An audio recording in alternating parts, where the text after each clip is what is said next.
रुपए कर्ज मांग रहे थे और छोटे मालिक इनकार कर रहे हैं। ठीक ही तो कर रहे हैं। हम लोग रुपयों का लेन देन का धंधा नहीं करते, क्यों मनोहर? जी बाबूजी। लेकिन शंकर चाचा ने तो जिंदगी भर आपके यहाँ नौकरी की है। जो नौकरी जिंदगी भर की है उसकी तनख्वाह वो जिंदगी भर पाता रहा है। मालिक काका, भगवान ने आपको इतना धन दिया है, उसके मुकाबले 1000 रुपए की हैसियत ही क्या है? जैसे कि जब एक चिड़िया पानी से भरे घड़े में से चोंच मारकर एक बूंद पानी ले जाए तो उस एक बूंद के निकल जाने से घड़ा खाली तो नहीं हो जाता मालिक काका? हमारे पास जो धन है वो दुनिया की बेटियों की शादी में लुटाने के लिए नहीं है। ओह, तो आपकी नजर में भी इंसान से पैसों की ज्यादा कीमत है। कोई बात नहीं मालिक काका, फिर आप एक मेहरबानी करेंगे।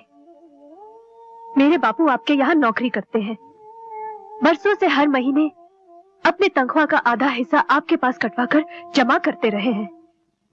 आप उसमें से 1000 रुपए निकालकर शंकर चाचा को दे दीजिए। ये रुपए किशनलाल ने तेरी शादी के लिए जमा किए। अगर रुपयों के कारण तेरी शादी रुक गई तो? मुझे अपनी शादी की कोई परवाह नहीं, मगर शंकर चाचा की बेटी का ब्याह नहीं रुकना चाहिए। क्यों मैं किशनलाल, तुम क्या कहते हो? बापू भी वही कहेंगे जो मैं कह रही हूँ। अगर बापू ने इनकार किया तो मैं जिंदगी भर शादी नहीं करूंगी। क्या? जी, ये मेरा अटल फैसला है। मालिक, ये बड़ी जिद्दी लड़की है। इसके सामने अगर भगवान भी हों तो उनसे भी ये अपनी बात मनवा के रहेगी। मालिक काका, आप बहुत बड़े आदमी हैं। मैं आपकी बच्ची समान हूँ, और बच्चे बड़ों के सामने जिद नहीं करेंगे तो और किसके सामने करेंगे? आज आपकी इस गरीब बेटी की जिद पूरी कर दीजिए, पूरी कर दीजिए मालिक काका। किशनलाल, मैं कहा करता था ना कि भगवान ने तेरे घर में हीरे को जन्म दिया है रे। तू बेकार में इसके ब्याह की चिंता करता है। इस हीरे को अपने घर की बहू बनाने के लिए लोग तेरी चौखट पर आकर माथा टेकेंगे इसका हाथ मांगने के लिए रे। ये जिस घर में जाएगी ना उस घर में उजाला कर देगी। अरे ओ मुरली। जी पिताजी। शंकर को 1000 रुपए दे दे। जी? हाँ, कहा ना दे दे। जी। और शंकर। जी मालिक। ये रुपए वापस लौटाने की जरूरत नहीं। मालिक की दया। ये माला की तरफ से तुम्हारी बेटी का तोहफा है। सुन, अब तो खुश है? हाँ बापू, मालिक काका कितने अच्छे हैं। हाँ बेटी, कितने दयालु हैं।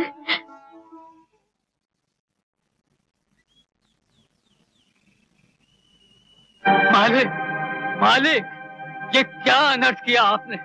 मुझ गरीब को 30 साल की वफादारी का ये सिला दिया। ये कागज के टुकड़े देकर मुझे अपनी सरपरस्ती से अलग कर दिया। अगर मुझसे भूले अनजाने में कोई कसूर हुआ हो तो मुझे माफ कर दीजिए। अरे किशनलाल, ये क्या कर रहे हो? उठो। नहीं मालिक, जब तक आप मुझे माफ नहीं करेंगे मैं नहीं। हाँ, पहले हमारी बात तो सुनो। आकर बैठो। भाई किशनलाल, तुम बहुत जल्दी घबरा जाते हो, ये हमने देखा है। अरे यहाँ फर्श पर नहीं, यहाँ कुर्सी। नहीं मालिक, मैं इस काबिल नहीं कि। अरे तुम मेरे बराबरी में बैठो, ये हमारा हुक्म है। बैठो यहाँ पर। हाँ, कस्तूरी। जी मालिक। अरे जल्दी से किशनलाल जी के लिए कुछ नाश्ता और मिठाई लेकर आ। मिठाई? इनके लिए? हाँ, इनके लिए। वो मीठी वाली मिठाई लाओ ना। और इधर क्या खट्टी वाली? देखो कहीं का, जल्दी लेकर आप। देखो किशनलाल, नौकरी से तुम निकाल दिए गए हो। अब ना हम तुम्हारे मालिक हैं ना तुम हमारे नौकर, इसलिए बार बार हमें मालिक कहकर मत पुकारो। वही तो मैं आपसे पूछ रहा हूँ मालिक, ये किस जुर्म की मुझे सजा दी जा रही है? मुझे नौकरी से क्यों अलग किया जा रहा है? हमारे घर में एक सवाल उठाया गया था किशनलाल जी कि अगर नौकर को रिश्तेदार बनाया तो उसे गले लगाना पड़ेगा। इससे ऊंचे खानदान की ऊंचाई में फर्क आ जाएगा। लिहाजा हमने आपको नौकरी से अलग कर दिया। अब कोई फर्क ही नहीं रहा, क्योंकि अब हम दोनों एक बराबरी के हो गए हैं। क्यों? कैसी रही? किशनलाल जी, सबसे पहले मैं आपके सामने अपनी झोली फैलाकर भीख मांगना चाहता हूँ। जी, मुझसे? हाँ किशनलाल जी, मुझे आपसे वही अनमोल हीरा चाहिए जिसके बारे में मैंने कहा था कि जिस घर में जाएगी उजाला कर देगी। मुझे अपने बेटे गोपाल के लिए आपकी बेटी माला चाहिए किशनलाल जी। जी आप क्या कह रहे हैं? हे भगवान, मैं कुछ सपना तो नहीं देख रहा? नहीं किशनलाल जी, मेरी तरफ से नहीं ठाकुर साहब, आज नहीं हजूर, आप लोगों की मेहरबानियों की वजह से ही तो मैं पन्ने खान बना हूँ। और फिर ये शादी किसी और की नहीं, छोटे मालिक की है। और हजूर ये बिटिया के लिए। इसकी क्या जरूरत है? आपकी बेटी जैसी है, इसके लिए आपका आशीर्वाद काफी है। नहीं मालिक, ये कोई तोहफा नहीं, गरीब का आशीर्वाद ही है। ना कहकर मेरा दिल मत तोड़िए, ले लीजिए हजूर, लीजिए। बनने नहीं शुक्रिया। आओ गले मिल लो। अल्लाह तो आपकी उम्र दराज करे। आना।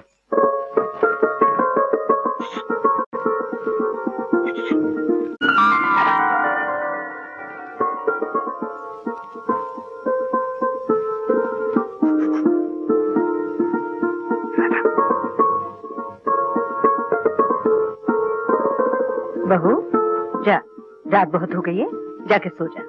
नहीं माँ जी, जब तक आप नहीं सो जाती मैं सोने नहीं जाऊंगी। मेरी माँ ने कहा था पहले सब कुछ सुनाना फिर खुद जाके सोना, इसलिए पहले आप सो जाइए। अच्छा बाबा, तू समझ ले कि मैं सो गई। ऐसे झूठ मूठ कैसे मान लूं कि आप सो गई? जब आप सचमुच सो जाएंगी मैं चली जाऊंगी। बेटी, मुझे सचमुच बहुत नींद आ रही है, तू भी जाके सो जा। लेकिन माँ जी, क्या इस माँ का कहना नहीं मानेगी? आपका हुक्म है। हाँ। तो मैं जाती हूँ। जी बेटे।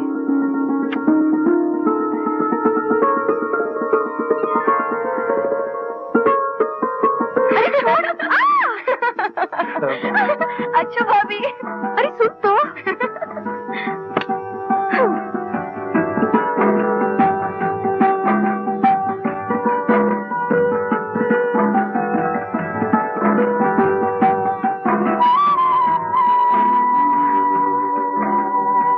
इतनी देर किधर थी? क्रिकेट मैच देख रही थी?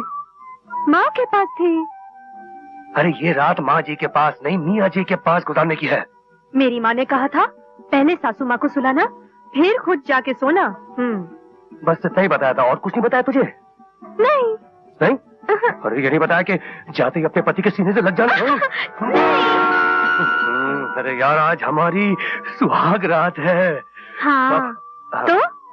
तो अब तो का तो इस दुनिया में कोई जवाब नहीं। सुहाग रात वो होती है जो पति पत्नी के जीवन में सिर्फ एक बार आती है, समझी कि नहीं? लंगड़ी खेलना मालूम है? रस्सी कूदना मालूम है? हाँ। नाचना गाना मालूम है? हाँ। लेकिन सुहाग रात क्या होती है ये नहीं मालूम। ढपले की पगली, आज की रात पति पत्नी का मिलन होता है, एक दूसरे से मिलकर एक हो जाते हैं। वो कैसे? वो कैसे? वो ऐसे। फिर वही हरकत। 50 बार मैंने कहा तुमसे ऐसी हरकत मत किया करो। अरे बाबा, मैं तुम्हें बता रहा था कि पति पत्नी एक दूसरे से मिलकर एक कैसे होते हैं। तो फिर मुंह से बताओ ना, हाथ लगाने की क्या जरूरत है? अरे कैसी खामड़ लड़की है ये। अरे मुंह से बताने की बात नहीं है ये। अच्छा, हाँ। तो फिर कैसे बताने की बात है? ऐसे चिपक के हो। फिर वही, जाओ, मुझे नहीं मिलकर एक होना। तुम्हारे बाबा का राज है, ऐसे कैसे एक नहीं होना? इतना पैसा खर्चा किया, ढोल ताशा बजाया, हजारों लोगों को खाना खिलाया, सिर्फ एक होने के लिए, और तुम इनकार कर रही हो? वाह जी वाह, कोई जबरदस्ती है क्या? हाँ हाँ, जबरदस्ती है, क्यों, बिल्कुल क्यों, जबरदस्ती क्यों? है। वो इसलिए कि मैं तुम्हारा पति हूँ। तो कर लो जबरदस्ती, मैं भी जोर जोर से चिल्लाऊंगी, सारा घर यहाँ इकट्ठा कर लूंगी। हाँ। चिल्लाओ, जोर जोर से चिल्लाओ, जोर जोर से चिल्लाओ, क्योंकि यहाँ कोई नहीं आने वाला तुम्हारी मदद के लिए, क्योंकि आज की रात तुम्हारी आवाज सुनकर कोई नहीं आएगा, क्योंकि आज हमारी रात है। देखो मैं सचमुच चिल्ला दूंगी। देखो और मैं कह देती हूँ। और तुम हो, माँ जी। चुप चुप करती है, चुप। मैं तो मजाक कर रहा था। अच्छा जा, छोड़ दिया, जा सोचा लगो, कभी नहीं आऊंगा तेरे पास। कटी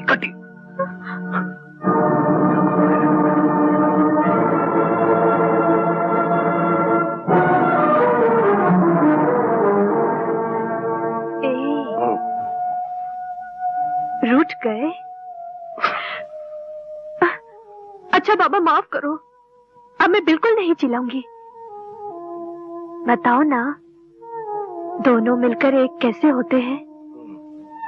ए, बताओ ना। अब कसम से मैं कुछ नहीं कहूंगी। तेरी कसम, तेरी डफली की कसम।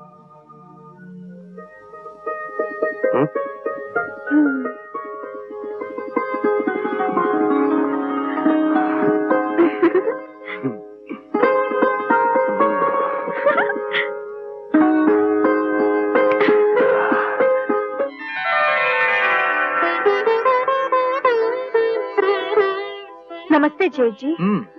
चाय पीती रहो। नमस्ते बड़ी जीजी। राहुल बेटे, ओ राहुल बेटे, अभी तक उठे नहीं? चलो जल्दी से मुंह हाथ धो लो, रसोई में तुम्हारे लिए दूध रखा है। चलो उठो।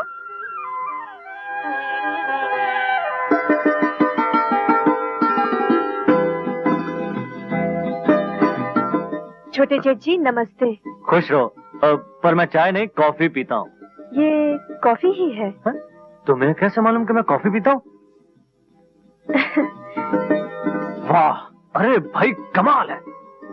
इसमें कमाल की क्या बात है? छोटे घर की है, नौकरों की जात की, इसलिए काम करने की आदत है। इसमें तारीफ की निगाह से देखने की क्या जरूरत है?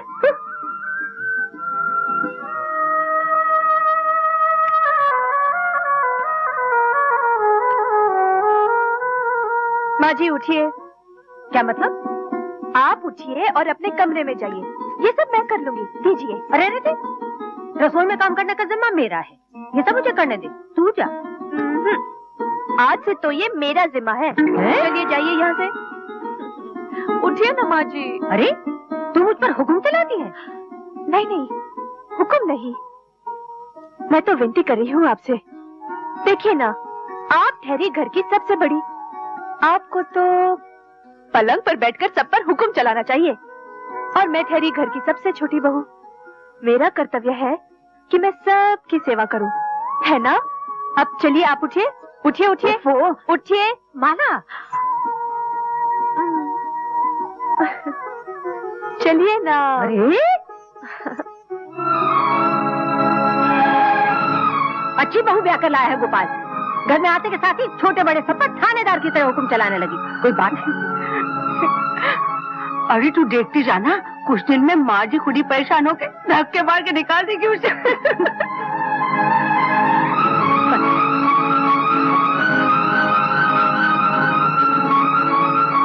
कमाल है, अजीब लड़की। ऐसी लड़की तो पहले कभी नहीं देखी। क्यों, क्या हुआ? क्यों अकेली बड़बड़ा रही हो? विश्वास नहीं आ रहा है इसलिए बड़बड़ा रही हूँ। किस बात पे विश्वास नहीं आ रहा? ये कैसी बहू ले आए हैं आप? इससे पहले इस घर में 3 बहुएं आई, लेकिन लगता है ये तो आसमान से उतर के आई है।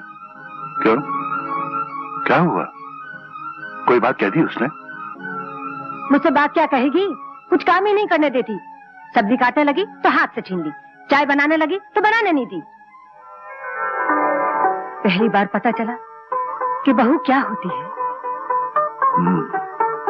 अच्छा, जरा हम भी सुने, बहू क्या होती है? बहू अगर चाहे तो घर को स्वर्ग बना सकती है, और चाहे तो नर्क।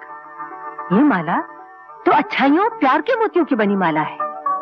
तुम सच कह रही हो। ऐसा लगता है कि हमने पिछले जन्म में जरूर कुछ पुण्य किए होंगे, जिसके बदले में भगवान ने हमें माला जैसी बहू भेज दी है। बिल्कुल। घर की सारी काया को बदल के रख दिया उसने। बस अब एक ही चिंता है। क्या? पुष्पा के हाथ पीले हो जाए, उसका ब्याह हो जाए, हमारी सारी जिम्मेदारियां पूरी हो जाएंगी। बहू के शुभ कदम घर में पड़े हैं। बड़ी कृपा है आपकी, बड़ी कृपा है आपकी। हम सुखी घर, सुखी परिवार। एक ही तो बेटी है मेरी, उसके भी हाथ पीले हो जाएंगे। मैं कन्यादान करूंगा प्रभु, महान है आप।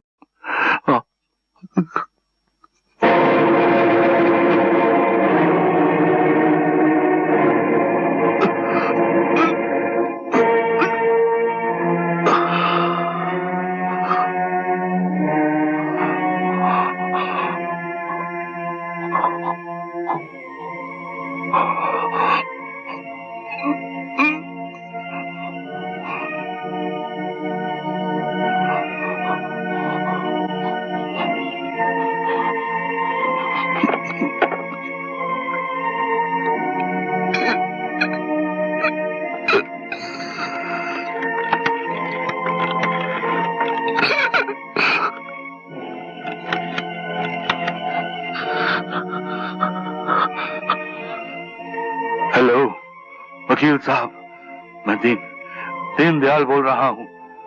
आप वसीयत के कागज लेकर फौरन घर चले आइए। बात समझाने का वक्त नहीं है मेरे पास। क्या हुआ? आप ये आधी रात मत किससे करना, बात कर रहे हैं? फौरन चले। क्या हुआ? लक्ष्मी, मेरा अंतिम समय आ गया है। ऐसा मत कहिए। पुष्पा, पुष्पा, जल्दी उठ, जाके सबको बुला के ला। अच्छा, पिताजी की तबीयत ठीक नहीं है। वक्त पूरा हो गया है। नहीं, क्या समझ रही हैं आप? नहीं, अरे पुष्पा, गोपाल, अरे जल्दी आओ, कोई आओ ना।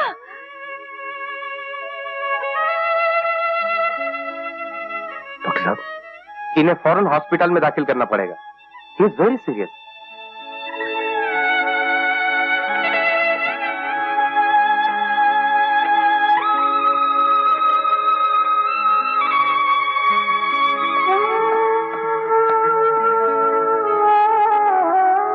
क्या बात है? Something serious? या इज वेरी सीरियस। वकील साहब कागज ले आए। जी, आपके कहने के मुताबिक इस वसीयत में चारों बेटों के 4 बराबर के हिस्से लिख दिए हैं।